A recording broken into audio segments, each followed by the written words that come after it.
Ever wonder what financial advisors have to say about money goals, the market, or economic issues?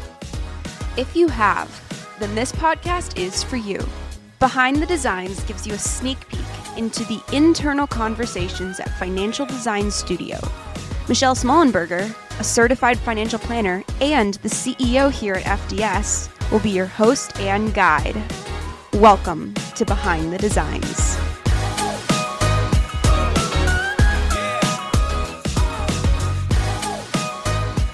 All right, welcome back to part 2 of a conversation we had in our last episode. Rob is still here, and we are talking through investments. Last time we talked about how our investment process is a feature that cares for our clients and not a flaw.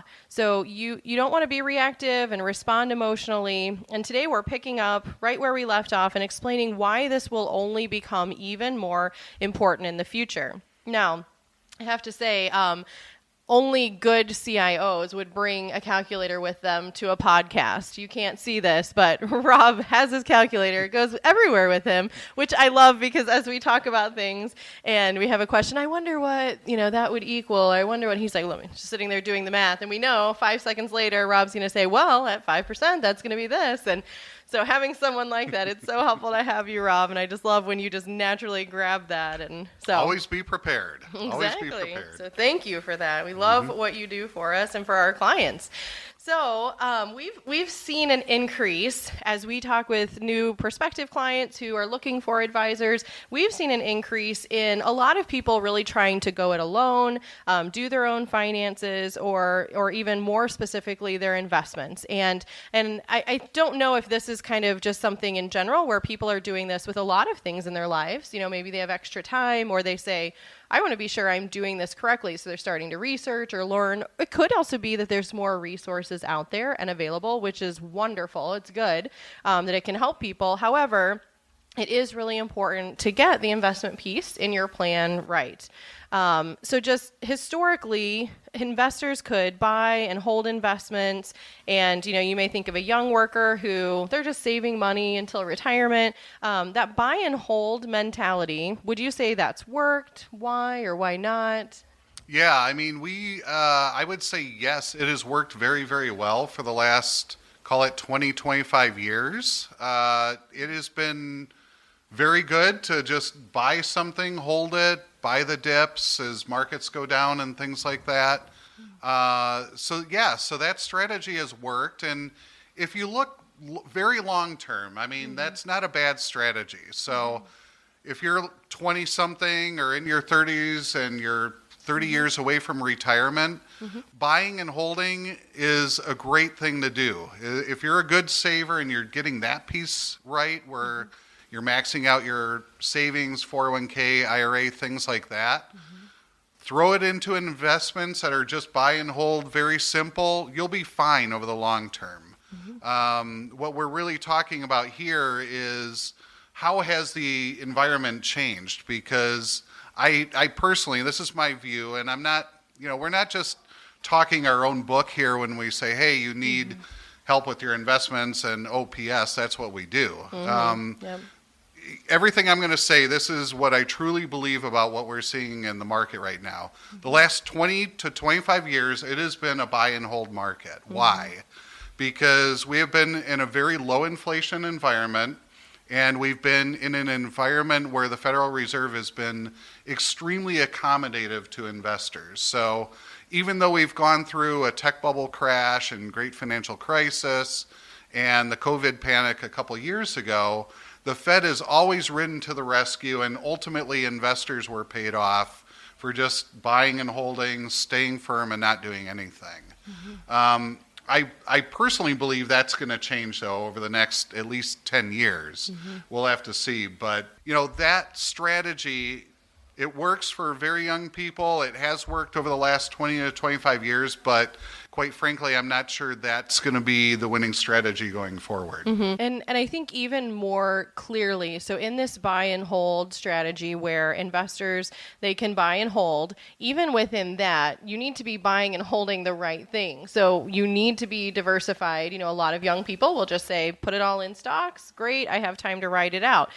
That can work. depending on which stocks you're in. And so again, it goes into like, wait, I've got to be in the right stuff. I've got to be buying and holding the right things. Even as we learned last time with young Rob's investing, you saying, great, I was investing, but what do you own? And that is some of the volatility that is going to tell in your portfolio is what you own is going to lead to a different amount of volatility. And so Exactly. Yep. So even getting that right, even if you're going to do it yourself, even if you're young, it's really important to make sure you're in the right stuff. You're buying and holding the right things. Exactly. So. Yeah. The last thing you want to do, and just to take a very simple example, you might be the most bullish person on, pick your stock, Tesla. Mm-hmm. It's been a phenomenal stock. It's gone through the roof. But if you have your entire nest egg in one stock and it doesn't work, then your nest egg is ruined. When I talk buy and hold, I'm talking about the strategy of buying, maybe a Vanguard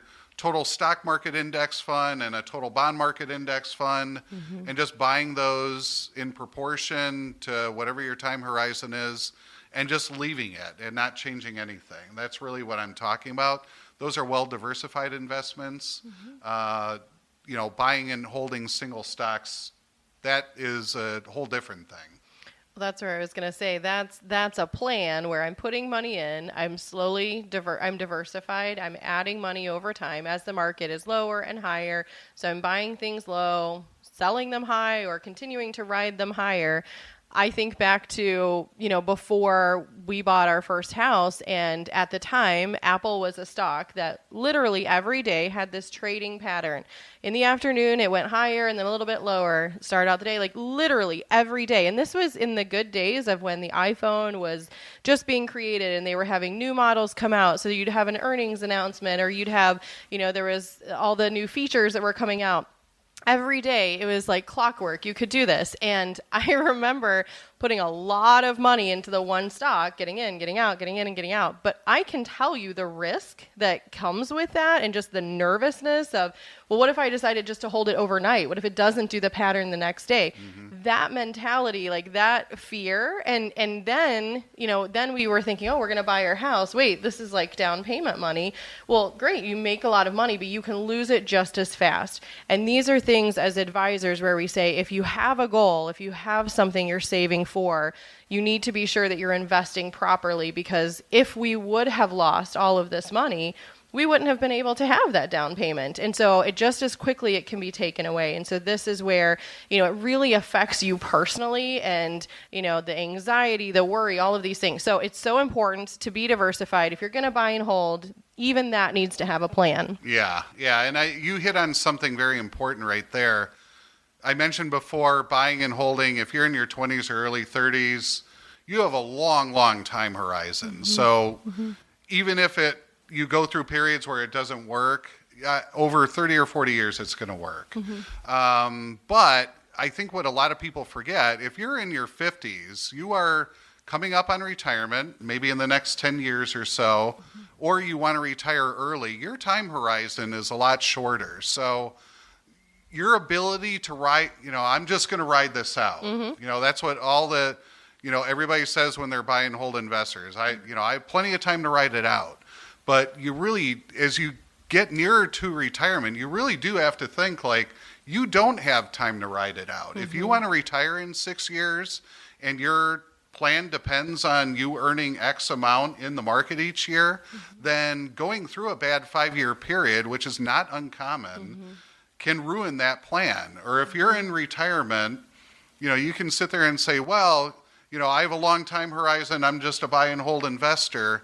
But are you really? If you're having to pull money out every single month or every single year to maintain your living expenses, if you go through a bad 5 or 10 year period, buying and holding is not going to help you at all. In fact, it's going to lead you to eventually have to maybe cut your living expenses or lifestyle or something like that. So that's where I think a lot of people, a lot of financial journalists push this buy and hold mentality, and they come up with these great charts showing, over the last 100 years, the market went from all the way down here in the bottom left corner all the way to the upper right, and that's all you need to worry about. And it's like, well, yes, that is the long-term history, but there's a lot of variability in that. And if you're in a life stage where you're buying a home or you're getting ready to retire or you're in retirement, you really do have to think about, you can go through bad stretches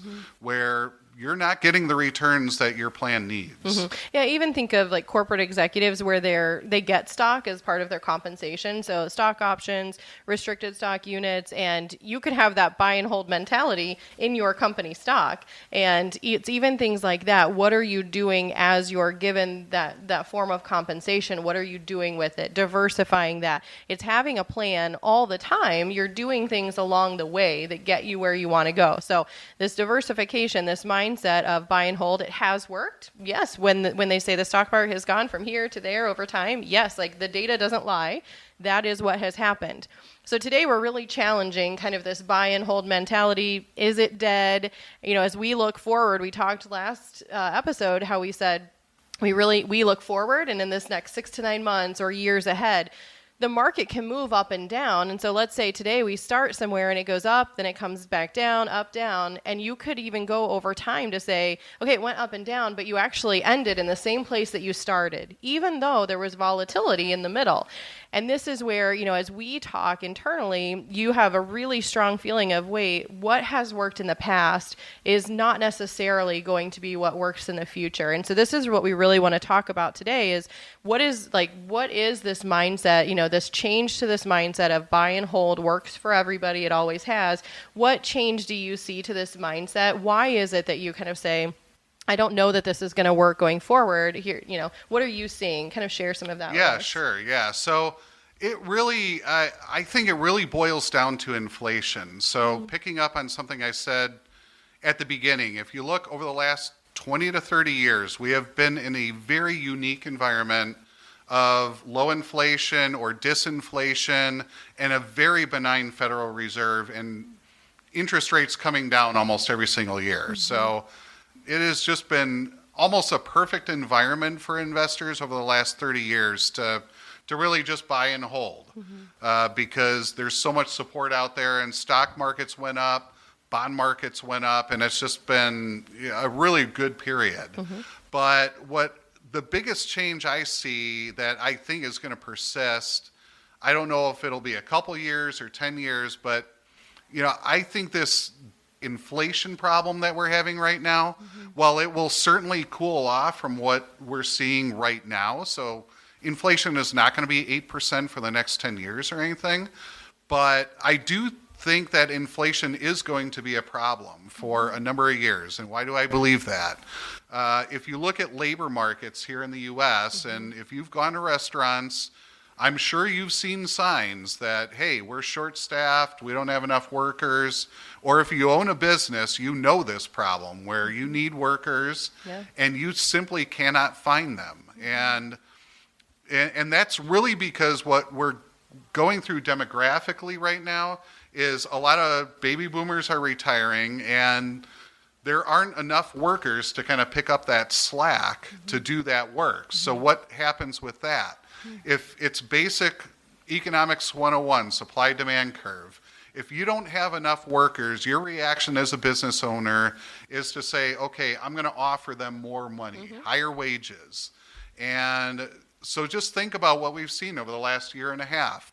Remember, it was just like 3 or 4 years ago, and people were protesting fight for 15, for entry-level minimum wage workers and all that. And now it's fight for 20, and we're only 3 years away from that last battle. So wages are going up a lot, and if wages go up, businesses have to charge more. So, what economists call that is basically a wage price spiral almost. I don't know.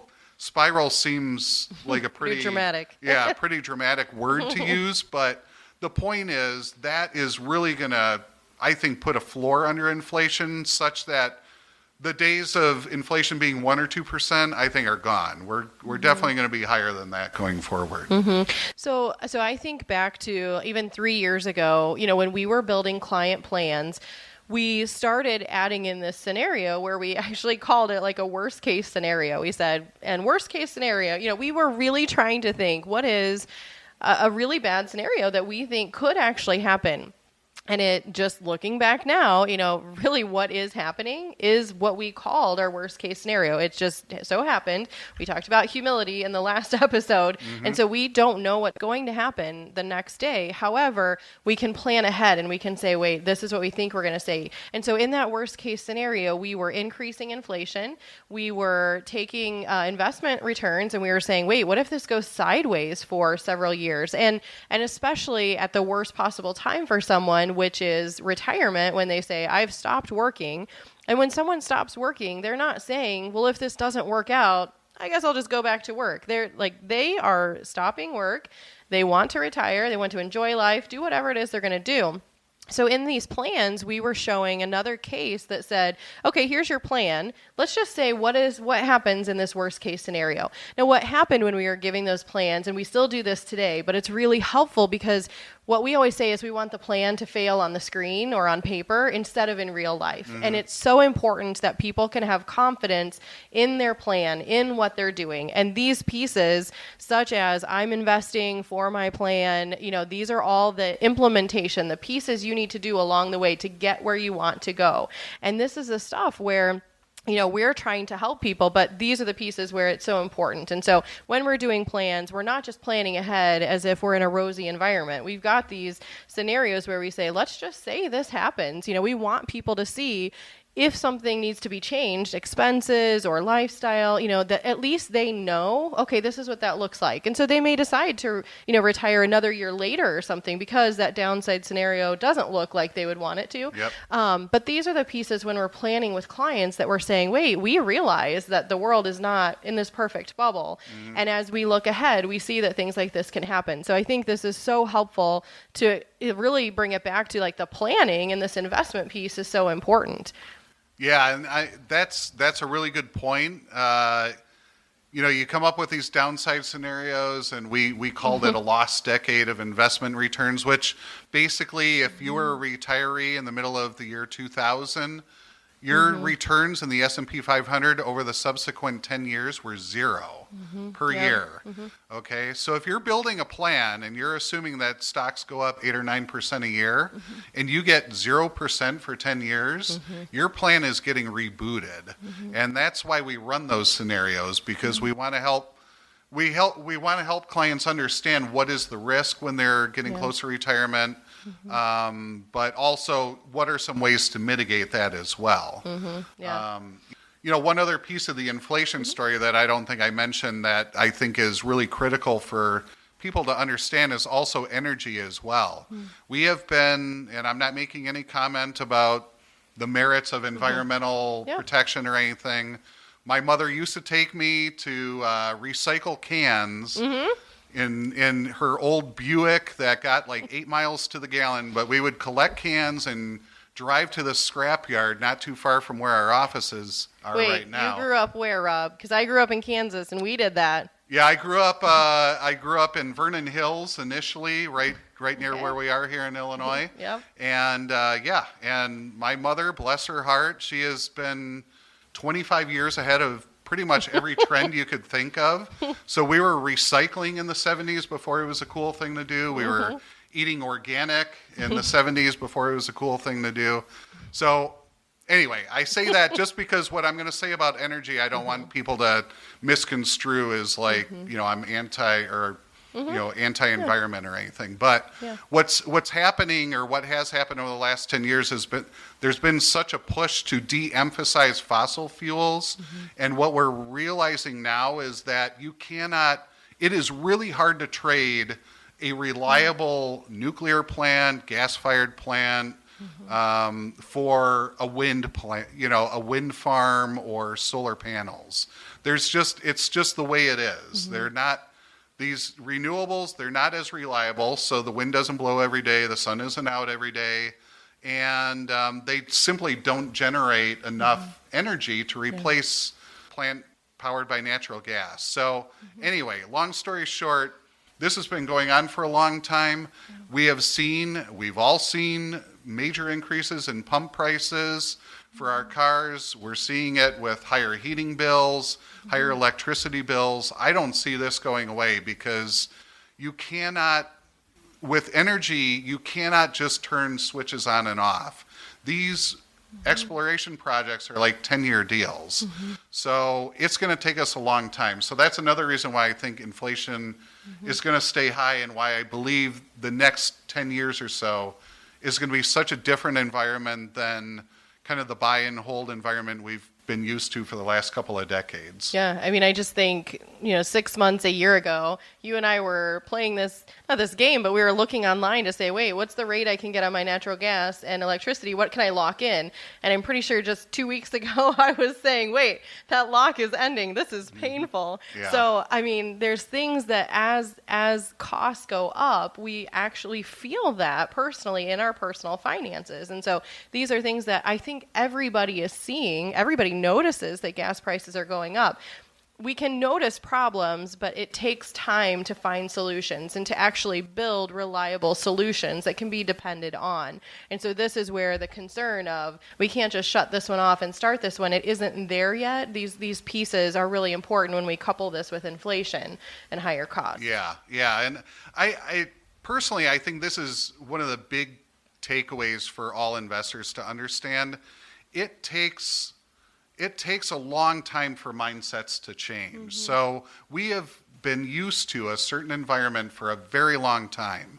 I am telling you, that environment has just flipped 180 over the last couple of years. We are in a much different world for investing than we have been in a long, long time. But the problem is, for a lot of people who kind of take a passive approach to their investing and buy and hold, is they don't see the change that's underway until it's hitting them in the face. And how that usually happens is their investments are underperforming for a number of years, and they're like, well, what is going on? And then they start understanding what has been happening. What we really try to do is we try to stay ahead of that and anticipate these things and structure portfolios to kind of get ahead of those things before before you really experience the pain of not reacting quickly. Yeah, because there's so many charts, there are so many resources, so much research that you do, things that you're watching, that you see, that the average investor, someone just watching the news at night or in the morning, they aren't seeing any of this. And, something you said in our prior episode of if it's news, if you're just finding out, it's not news. Like if it's news to you, it's not news. Thank you. Yes, exactly. And so it's so important to realize that, again, this is what we do. This is what we spend our time doing because it matters. Now, I want to shift a little bit. So this new mindset, it's needed. We've got these, issues that are kind of coupling together. And so we're saying, wait, we need to kind of change our mindset. So to really know what we own, to really, be investing a little bit differently, even if it's a buy and hold, I need to know what I own. Do you think that investors really know what they own? So if someone who's in a 401k, they've got these funds that they've picked, do you think they really know what they own?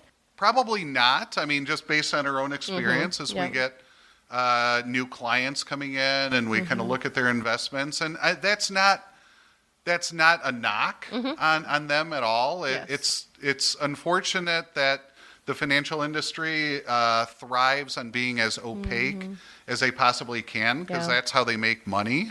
So it's not like a bad thing or anything. But what has happened is because the markets have been so one way in terms of no inflation and 0% interest rates for so long, is that everybody is gravitated towards the exact same kind of investment. So what are those investments? Large cap growth stocks.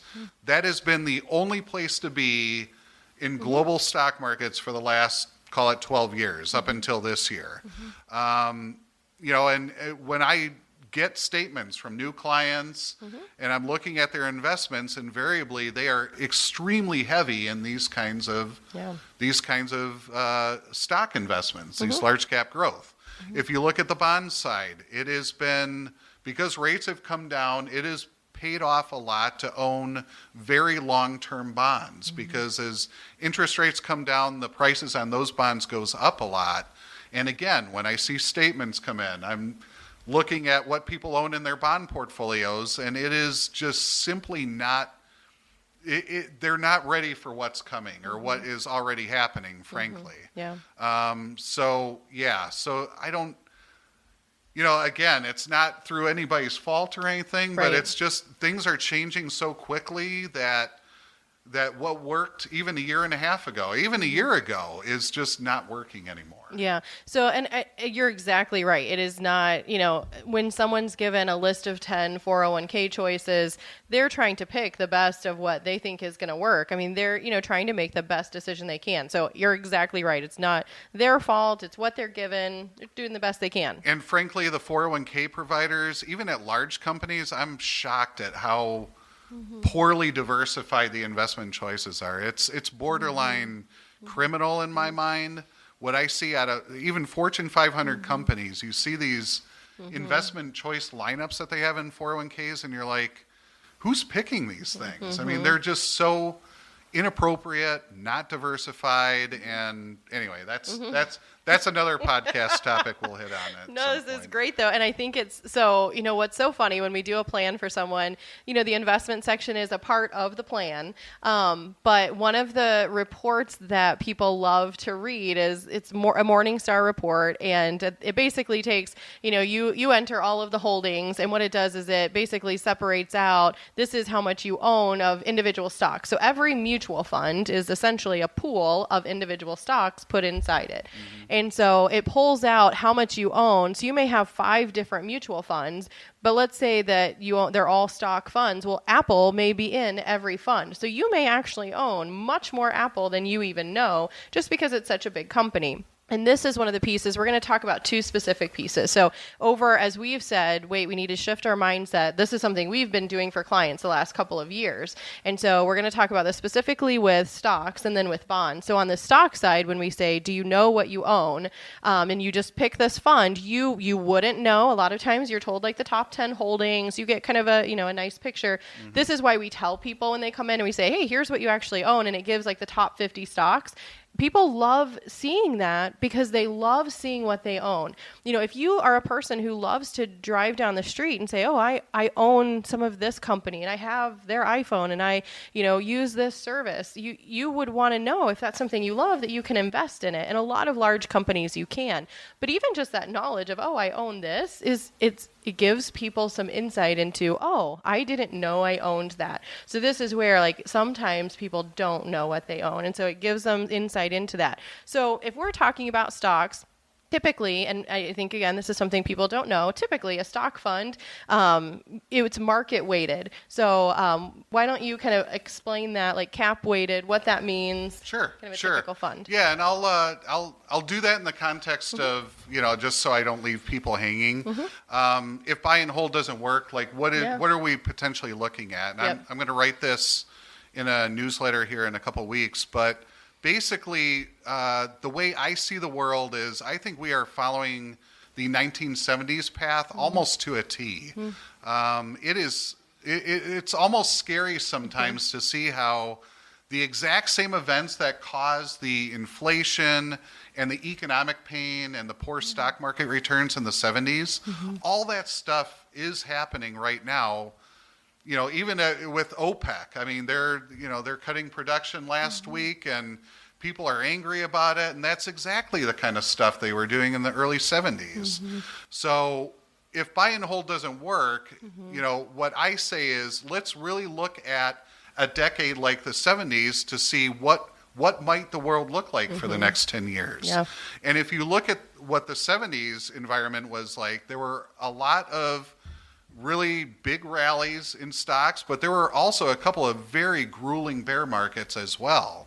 But when you go point to point from kind of the early 70s to the late 70s, markets didn't really generate any returns. So if you were a buy and hold investor and you just bought in like 1971 and you held until 1979, your stock fund really did not return anything above inflation or above dividends.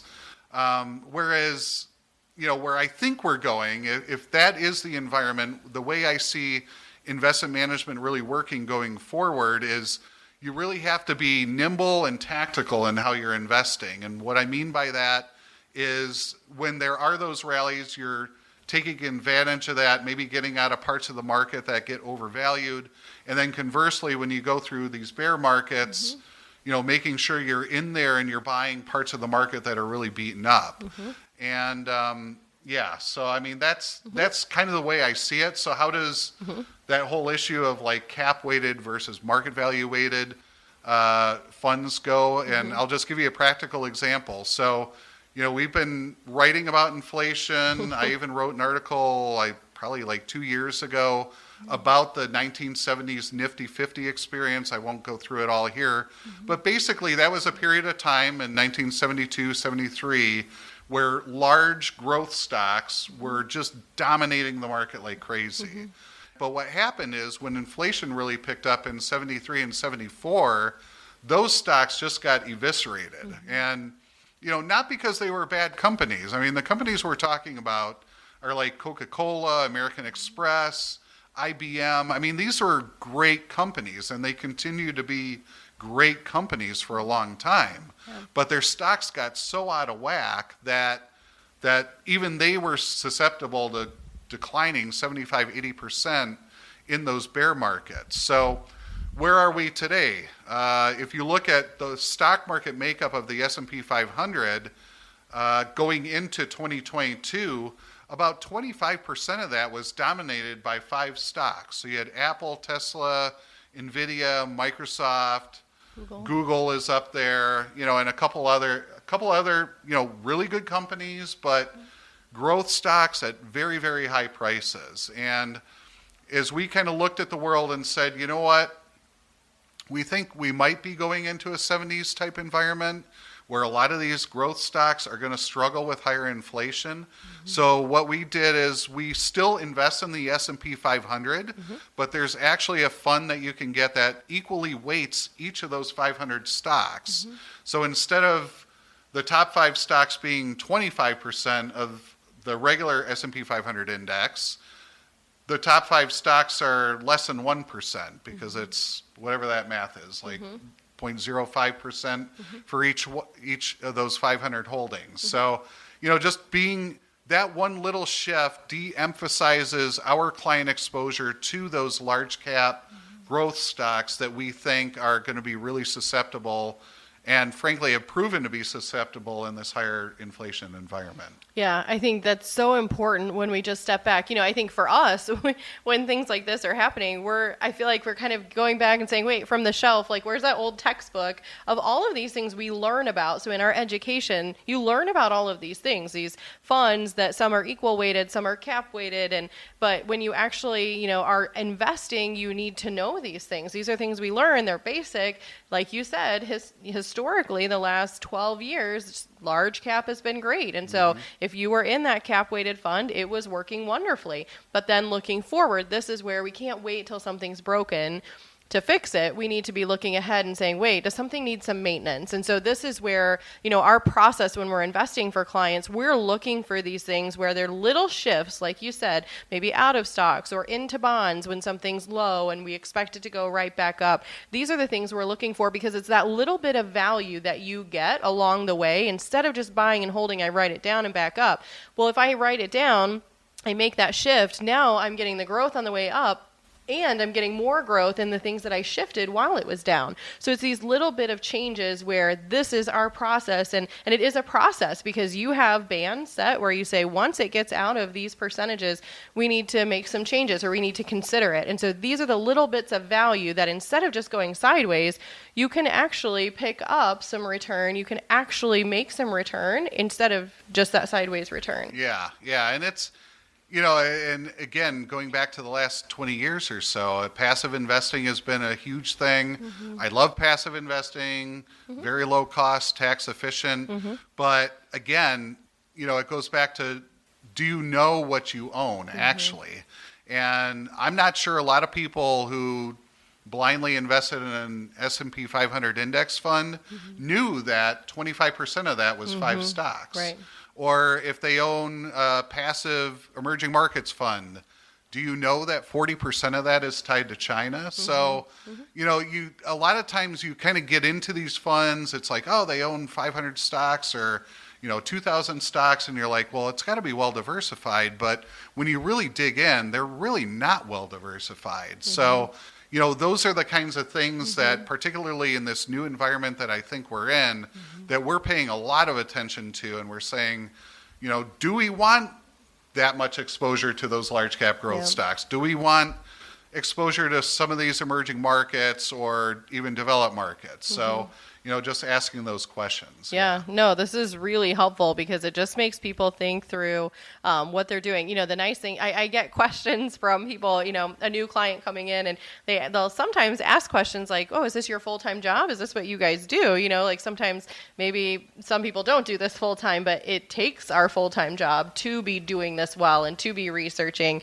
And so, this is what you spend your time doing, wanting to be in good investments, also maintaining low costs and things like this. So it's that whole package of everything together and doing it well. So so you do such a great job. I love coming in and, a report like today about inflation, and we start talking about that right away, and we have this conversation, and it gets us all so excited because we love what we do. And so we know that we're helping clients with this. So it's really fun to do that. So any other thoughts you kind of want to share? I would just say, again, going back to what has changed in the world and why that matters. So on the bond side of the equation, so we talked a little bit about stocks, but because we've been in this low inflation, low interest rate environment for so long, one dynamic we've seen, particularly in the last 10 years, is a lot of companies and governments have been issuing very long-term debt because why wouldn't they do it? If you can borrow,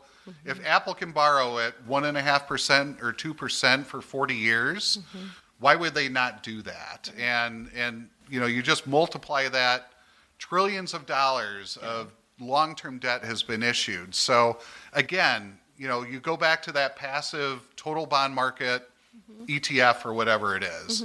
But did you know that the interest rate risk in that fund has gone up like 25% in the last 10 years? So interest rate moves 10 years ago would have moved the price of that ETF by, call it 5% or something. Now it's like 7 or 8%. And that's just one of the ways and one of the dynamics I think we've seen also with this new regime is really paying attention to that on the bond side. What is the interest rate risk? And again, that's something that about a year ago we started to reduce interest rate risk in client portfolios because we had this view of inflation. Hey, inflation could be a problem. If inflation is a problem, the Fed is going to become a problem. And if the Fed is going to be a problem, then bond prices are going to have a problem. So, that's sort of and we kind of talk about the blocking and tackling of managing through an environment like we're going to be in for the next 10 years where things are going to go up, things are going to go down, but point to point, you might not get anywhere. With that more tactical investment management that I think we're really talking about managing internally now, being a lot more tactical and intentional, nimble with how we manage money is really going to be the way to kind of, for a retiree or a near retiree especially, to kind of manage through what could be flat markets for a number of years here. Yeah, especially critical at that point in their plan. Yeah. And that really just highlights that, in a financial plan, like investments are an important part. I think sometimes advisors who only do investing, they don't do tax planning, all of the pieces of a plan like we do, it's so important to realize that investments are a part of it, but they do impact the overall success of your plan. So we don't want to overemphasize them, but we do want to make sure and be really clear that if you go it alone and you say, thanks for the plan, I can do it myself, you are increasing the risk that you're taking of your plan not working out. And so these are the things that we do. And so to just simply choose to go it alone without the knowledge or experience can really affect your overall success rate. Exactly. Yeah. So All right. Well, thank you so much. I think this one, I know some of these are going to be really technical. And so, I mean, Rob had his calculator. He was ready here. Yeah. But no, this is great. And I think just so helpful for people to think through. If these are things that you say, wait, I don't even know what I own, or I don't know that my advisor knows, or I'm not hearing this, ask those questions of them, make sure they can explain to you. This is what we love. We love when people understand, because it takes that anxiety and worry away. And so this is what we want our clients to be educated, to know as much as they want to know. So if you have enjoyed these past few episodes, please check back every 2 weeks. Our next topic, next time we get together, we're going to be talking about awkward table topics, the holiday version, because it's going to be right before Thanksgiving. So thanks for listening, and we'll see you over there. Thanks for tuning in. If you like what you hear in our podcast, please subscribe. We release new episodes every other week. And quick note, the content discussed on this podcast should not be taken as financial advice. Financial Design Studio accepts no responsibility for your individual actions or choices. But for more information about Financial Design Studio and who we are, check out our website, financialdesignstudio.com. We'll see you in the next episode.